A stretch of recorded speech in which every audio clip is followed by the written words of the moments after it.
What's going on? I'm Austin, and today, why not try making a stunningly simple spice rack?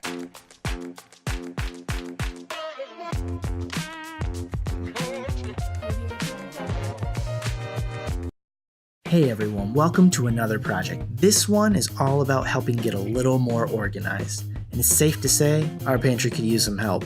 And one simple solve was to get the spices off the shelf and into a hanging spice rack.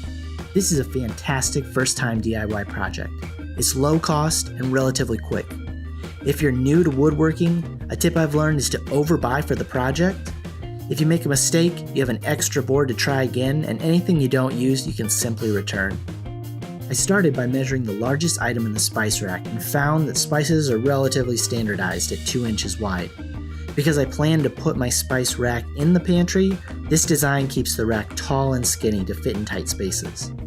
For this project, I used 2.5 inch wide Poplar hobby boards. You can pick them up fairly cheap at Lowe's or Home Depot. Start by trimming off the factory ends of 2 boards to create a clean edge. Then measure and cut these to 22.5 inches. We'll use these for the sides of our spice rack. Next are your shelves. You'll cut 3 of these down to 8 inches wide and your final at 9 inches.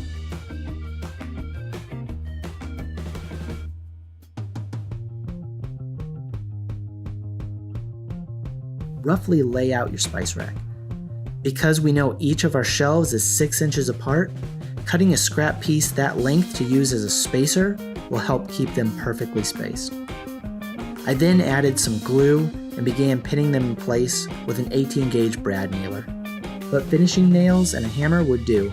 Just be sure to drill pilot holes first.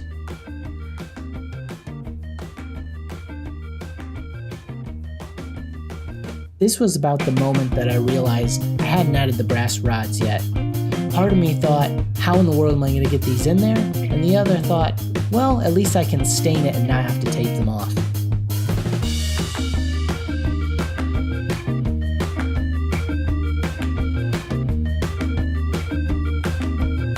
Your bottom piece you'll want to cut to 9 inches wide. I went ahead and pinned this in place with brad nails again. A little bit of glue and some final brad nails, and our piece was completely assembled.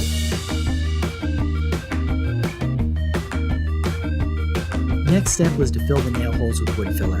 I used one that claimed to accept stain naturally, but as you'll see later, that claim wasn't quite accurate. I'll probably wipe away as much excess as possible in the future. After it dries, then you want to sand. And sand. And sand. And sand.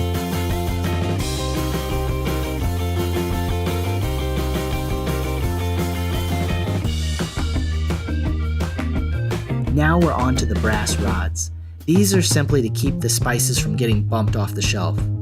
I measured and cut these at about 8.25 inches because, as you might have realized, we're going to have to bend them a little to slide them into place on our spice rack. To cut them down, I decided to use a hacksaw, but if you've got another means, I'm sure it's faster. Again, this is pretty easy. You don't have to have a lot of tools for this project.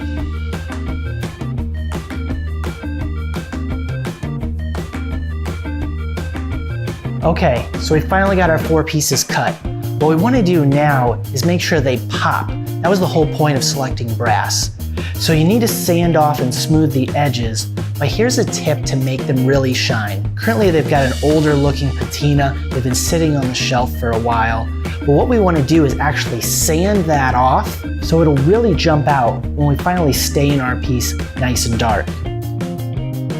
Using the drill for this really speeds things up.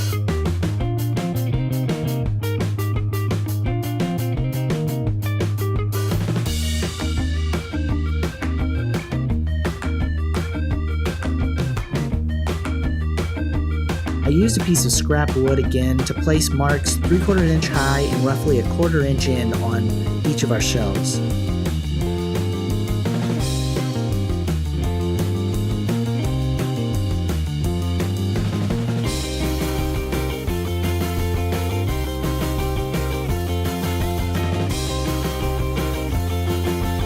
Then with a drill bit a little larger than the rod, Drill just slightly into the piece as perpendicularly as possible.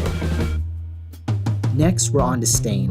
I traced the rack onto some scrap wood and then drove screws through the boards to create a platform.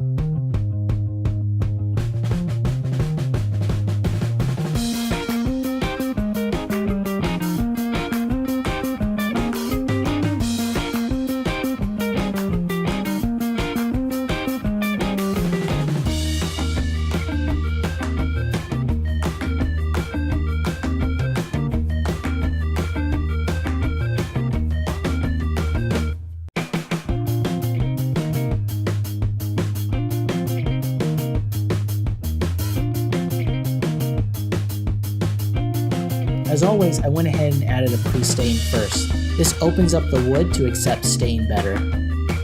Because I wanted those brass rods to pop, I chose a dark espresso color. Unfortunately, this wasn't even as dark as I hoped, so I did 2 coats and let it soak in as much as possible.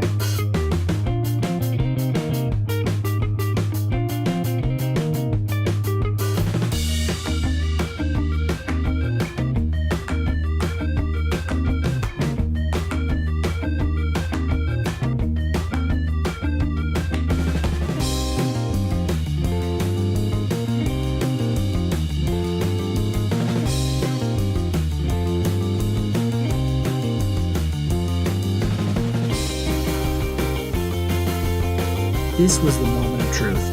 Could I flex the rods into place without them getting bent?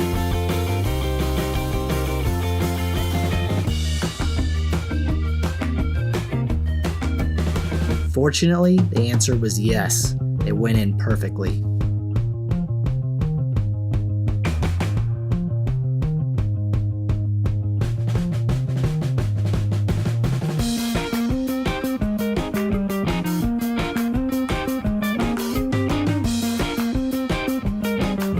After that, I attached D-ring picture hooks on the top back to hang the rack from.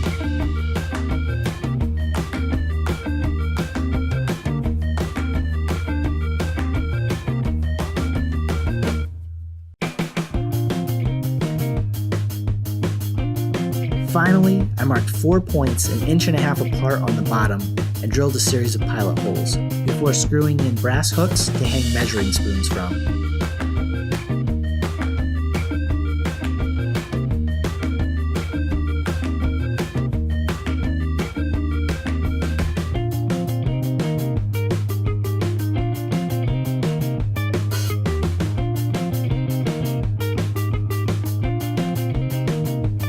You'd never guess, but this is actual speed.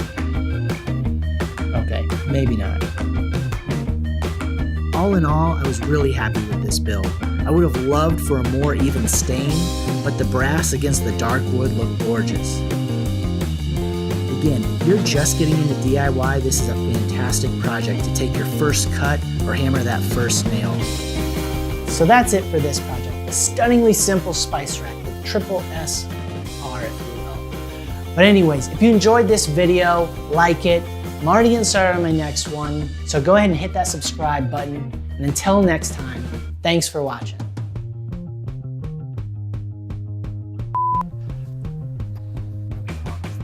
Calling it the stunningly simple spice rack.